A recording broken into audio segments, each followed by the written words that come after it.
No assignments nothing. నేను తీసుకోవాల్సిన నా సెషన్ కూడా క్యాన్సిల్ చేస్తున్నాను. నేను ముందుకు స్టార్ట్ చేయడానికి sincere appreciation to all of you for doing these things. 10 o'clock వరకు తీసుకురావాలని నాకు లేదు. నిజంగా నేను మిమ్మల్ని అందరినీ 7:30 లోపు ఇక్కడికి పంపించేద్దాం అనుకున్నాం. బట్ అన్నీ మన చేతిలో ఉండవు కదా. So in spite of all the problems, I think we should appreciate shall we began to host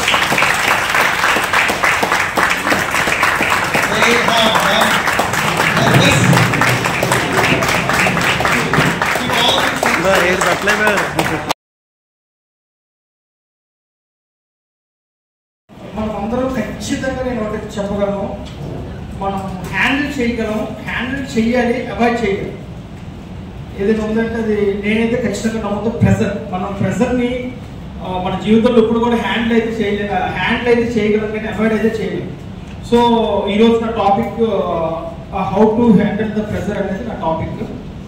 so జనరల్గా మనకి ప్రెజర్ ఎక్కువగా మనం పర్సనల్ వర్క్ ప్రెజర్ వల్ల వస్తుంది, లేదు అంటే మన ఫ్యామిలీ ప్రెజర్, పిల్లలు వర్క్స్ ప్రెజర్, జనరల్గా వర్కర్స్తో ఉన్న ప్రెజర్.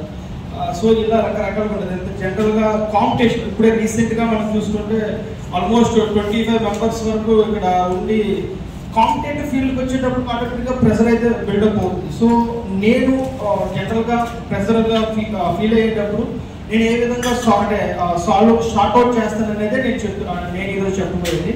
ఫస్ట్ ఎప్పుడైనా మనకి ప్రెజర్ వచ్చిందంటే ఖచ్చితంగా ఫస్ట్ కామ్ అండ్ రిలాక్స్, అంటే బ్రీతింగ్ అనేది ఎక్కువ తీసుకొని రిలాక్స్ కామ్ డౌన్ అయితే ఇట్ విల్ బి హెల్ప్ఫుల్. అంటే కొంతవరకు అంటే వెంటనే డిసిషన్ తీసుకోవాలి అనేటటువంటిది పెట్టకండి. ఓకే, సమ్వాట్ టైం తీసుకొని డిసిషన్ తీసుకోవచ్చు అనేది first thing. And second thing, pressure వచ్చేటప్పుడు ఏంటంటే ప్రతి ఒక్క థింగ్ కూడా ఎలా ఉంటుందంటే మనకి ఎవ్రీథింగ్ అనేది కూడా ఇంపార్టెంట్ అర్జెంట్స్. అంటే ప్రతి ఒక్క ప్రెజర్ ఉండేటప్పుడు ప్రతి ఒక్క సిచ్యుయేషన్ కానీ ప్రాబ్లం కానీ అన్ని కూడా మనం వెరీ అర్జెంట్ లాగా ట్రీట్ చేస్తాం. బట్ ఏది ఇంపార్టెంట్ అనేది తెలుసుకోవాలి. సో ఏది ఇంపార్టెంట్ అయితే దాన్ని పార్ట్స్ కింద విభజించుకొని మనం దాన్ని క్లియర్ చేస్తే it will be helpful. And third thing ఏంటంటే ఇప్పుడు రీసెంట్గా నేను లంచ్ చేస్తున్నప్పుడు సార్ వచ్చి మీ టాపిక్ ఏదైతే వచ్చిందో టాపిక్ ఫ్రెండ్స్తో షేర్ చేసుకొని కొద్దిగా న్యూ ఇన్పుట్స్ వస్తాయని చెప్పేసి. సో ఎప్పుడైతే మనమే డిసిషన్ తీసుకోవాలనేది కాకుండా ఫ్రెండ్స్ దగ్గర నుంచి, మెంటర్స్ దగ్గర నుంచి కొద్దిగా గైడెన్స్ తీసుకుంటే వెరీ హెల్ప్ఫుల్. అండ్ అన్నింటికంటే మైండ్ సెట్ అండి. సో ప్రెజరస్ అయితే ఖచ్చితంగా లైఫ్ హ్యాండిల్ చేయాలి, ఫస్ట్ ఫిక్స్ అయిపోయింది. సో మైండ్ సెట్ అనేది వెరీ ఇంపార్టెంట్. మనం ఖచ్చితంగా ఫెయిల్యూర్స్ అయితే అవుతుంటాం, జడ్జ్మెంట్స్ వస్తుంటాయి, ఎమోషన్స్ కంట్రోల్ చేసుకోలేము. సో ఇలాంటివన్నీ కంటిన్యూగా వస్తుంటాయి. సో దీన్ని అన్ని కూడా హ్యాండిల్ చేసుకోవాలి. రిమెంబర్ వన్ థింగ్ అండి, diamonds are made under pressure only. So keep you like that.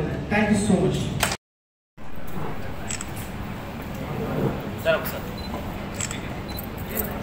Sir ఒకసారి మేడం ఇటు చూడండి మేడం.